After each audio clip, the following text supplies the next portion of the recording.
All right, so you want to build muscle, right? But you also want to, like, torch calories at the gym. Feels like you got to pick one or the other sometimes, right? Right. Well, today we're diving into the science behind maximizing both. And you might be surprised, it's not about just running yourself ragged on the treadmill. Yeah, it's about working smarter, not necessarily harder. And we're going to kind of unpack some of those misconceptions today and give you some actionable strategies based on research. Love it. We've got some fascinating studies here, even a YouTube workout breakdown that puts it all into practice. But first, let's tackle that age-old debate. Lifting versus cardio for calorie burn. Yeah, and I think, most people assume that cardio is kind of the automatic winner when it comes to just calorie expenditure. Yeah. And while it's true that running, for example, does burn more calories per minute than lifting weights. You know that feeling of running for ages and barely making a dent in your calorie goals? Yeah, Turns out there's a reason for that. This research actually quantifies the difference. exactly. And what's even more interesting is this. Building muscle is like investing in a long-term calorie burning engine for your body. So it's not just about the calories burned during the workout. It's about what happens afterward, too. Precisely, yeah. So one of the studies we have here, it compared different dieting groups. One group did cardio, one group did resistance training, one group did both. The group that combined diet with resistance training saw the most significant changes in body composition. Yeah, I feel like we hear that all the time, like muscle burns more calories at rest. But it's cool to see it actually backed up by science. Okay, so muscle is key. But I think a lot of us fall into the trap of thinking heavier weights equal more calories burned, right? It's a common assumption, for sure. But there was an interesting study done in 2011 on bench presses, and they found that focusing on time under tension led to almost double the calorie burn. Wow, okay. Yeah, so the participants in the study, they lifted lighter weights for more reps, and they actually saw significantly greater calorie expenditure. So is there ever a benefit to lifting heavy if calorie burn is the goal? Or are we saying ditch the heavy lifting entirely if we want to maximize calorie burn? Not so fast. It's all about finding that sweet spot, right? So we've got two more recent studies here, one from 2020 and another from just this year. And they found that while building muscle with lighter weights is possible, going too light won't be as effective for muscle growth. So we still want to challenge those muscles. Okay, so it's all about finding that balance. How do we know how much weight to lift if we want to maximize calorie burn but still build muscle effectively? Right. So the research suggests aiming for a weight that's between 40 and 60% of your one rep max. Basically, the maximum weight you could lift for a single repetition.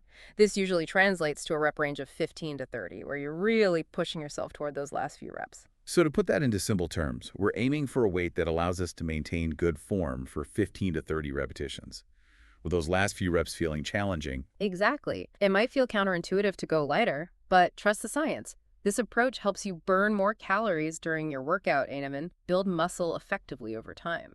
It's so funny how our instincts are sometimes the opposite of what's actually best. Oh, Okay, so we've tackled reps and weight.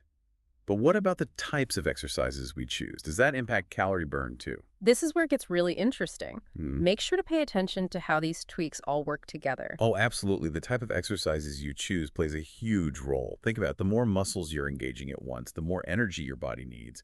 And that means more calories burned.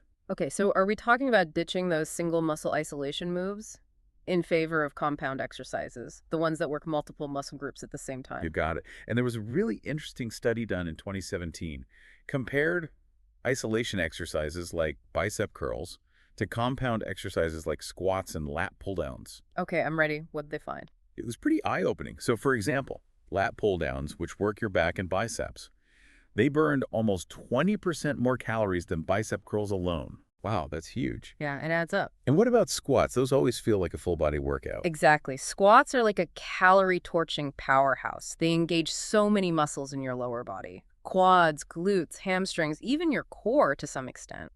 The study found that squats burn almost 35% more calories than leg extensions, which, as you know, isolate the quads. Yeah, okay, I'm convinced. More compound exercises for us. It's not just about feeling the burn in one spot. It's about engaging your whole body and torching max calories while we're at it. But this kind of brings up a question for me. We've talked about lifting lighter for more reps. And incorporating compound movements. What about the pacing of our workout?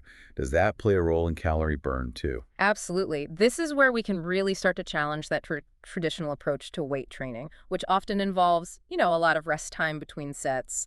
And while those rest periods are definitely important for muscle recovery, they might not be the most efficient for calorie burn. Yeah, you're totally right. There's nothing more demotivating than just sitting around, scrolling through my phone while I'm waiting to catch my breath. How can we make our workouts more time efficient and maximize calorie burn at the same time? That's where circuit training comes in. So instead of resting between each exercise, you're going to move from one to the next with minimal downtime. Keep that heart rate elevated throughout the entire circuit. So we're basically cramming more work into the same amount of time, which makes sense for burning more calories. Yeah. But are we sacrificing results by not giving our muscles that chance to recover?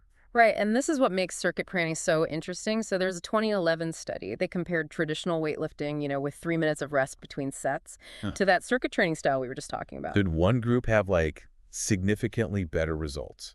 Both groups actually experienced similar gains in muscle mass and strength. However, the circuit training group saw a much more significant decrease in body fat percentage. Oh, Oh, and their workouts were half the time. wow. Okay, that's amazing. It's like working smarter, not harder.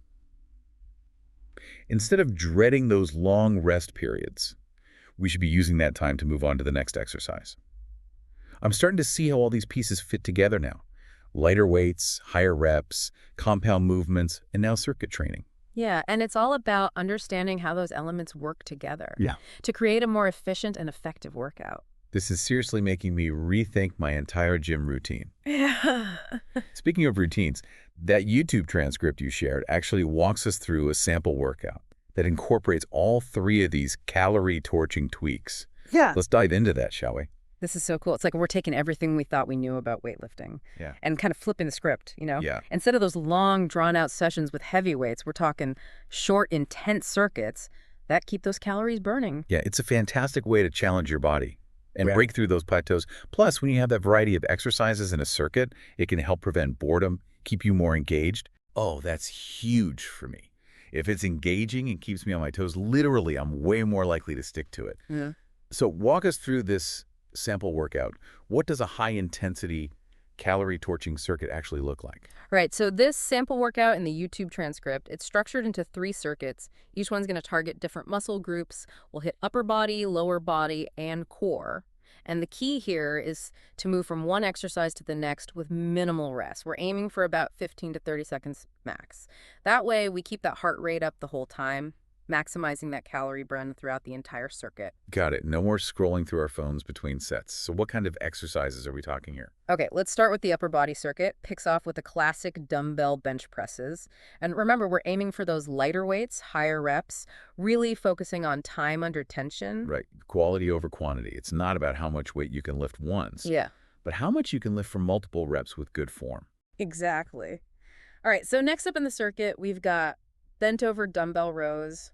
Another compound movement, works the back and biceps. It's amazing how we're hitting all the major muscle groups with just a few exercises. What's next? And then we're going to move on to shoulder presses. Target those delts. And to finish off the circuit, we'll do some core work, some reverse crunches. Okay, so we've got our chest, back, shoulders, triceps, biceps, core, all fired up in just one circuit. I can feel the burn already. And that's just the upper body. The lower body and core circuits, they follow a similar format, utilizing those compound movements, minimal rest, to keep that calorie burn high. I love how this workout can be done at the gym or even at home with just some dumbbells. It's all about working with what you got. Accessibility is key, but it's important to remember, while this approach is effective, results won't happen overnight. Consistency is still key, as always. That's where the realistic expectations and sustainability come into play, right? Absolutely. It's not about a quick fix. It's about understanding how your body responds to exercise and building a routine that you actually enjoy, something you can stick with long term. So true. There's no point in going all out with some crazy workout routine if it leaves you feeling totally burnt out and dreading the gym. It's about finding that balance.